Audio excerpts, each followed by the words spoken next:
കേന്ദ്ര സർക്കാരിനെ ശക്തമായി വിമർശിച്ച് സിപിഐഎം പോളിറ്റ് ബ്യൂറോ. മലേഗാവ് സ്ഫോടന കേസിലെ ഹൈക്കോടതി വിധിക്കെതിരെ സുപ്രീം കോടതിയെ സമീപിക്കാൻ സർക്കാരിനോട് ആവശ്യപ്പെടുമെന്ന് പി.ബി. വ്യക്തമാക്കി.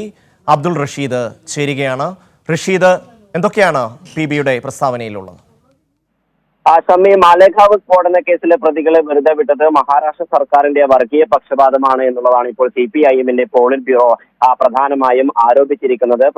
പ്രധാനമായും മുസ്ലിം വിഭാഗങ്ങളിൽപ്പെട്ടവരൊക്കെ തന്നെയും പ്രതികളായിട്ടുള്ള വിവിധ കേസുകളിൽ മഹാരാഷ്ട്രയിലെ ബി.ജെ.പി. സർക്കാർ സുപ്രീം കോടതിയെ സമീപിക്കുകയും പിന്നീട് പ്രതികൾക്ക് ശിക്ഷ വാങ്ങിക്കൊടുക്കുകയും ചെയ്തിട്ടുണ്ട്. അതേസമയം ഈ മാലേഗാവ് കേസിൽ പ്രതികളെ വെറുതെ വിട്ടതുമായി ബന്ധപ്പെട്ട ഹൈക്കോടതി വിധിക്കെതിരെ ഏതെങ്കിലും തരത്തിൽ മുന്നോട്ട് പോകാനുള്ള ഒരു നീക്കം മഹാരാഷ്ട്ര സർക്കാരിന്റെ ഭാഗത്ത് ഉണ്ടായിട്ടില്ല. എന്തായാലും ഈ പ്രതികൾക്കെതിരെ ഒരു ഹർജി സമർപ്പിക്കാൻ മഹാരാഷ്ട്രയിലെ ബി.ജെ.പി. സർക്കാർ തയ്യാറാകണമെന്നുള്ള കാര്യമാണ് ഇപ്പോൾ പി.ബി. പ്രധാനമായും ആവശ്യപ്പെടുകയും ചെയ്തിട്ടുള്ളത്. അതോടൊപ്പം നിരവധിയായിട്ടുള്ള വിഷയങ്ങളിൽ കേന്ദ്ര സർക്കാരിനെതിരെ ശക്തമായിട്ടുള്ള വിമർശനം കൂടി ഇപ്പോൾ പി.ബി. മുന്നോട്ട് വെച്ചിരിക്കുകയാണ്. പ്രത്യേകിച്ചും ഈ വോട്ടർ പട്ടിക പരിഷ്കരണം, അതോടൊപ്പം പ്രധാനമന്ത്രിയുടെ RSS പരാമർശം അടക്കമുള്ള വിഷയങ്ങളിൽ ശക്തമായിക്കൊണ്ട് അപലപിക്കുന്ന ഒരു സമീപനമാണ് ഇപ്പോൾ പോളിറ്റ് ബ്യൂറോയുടെ ഭാഗത്ത് നിന്ന് ഉണ്ടാവുകയും ചെയ്തിട്ടുള്ളത്.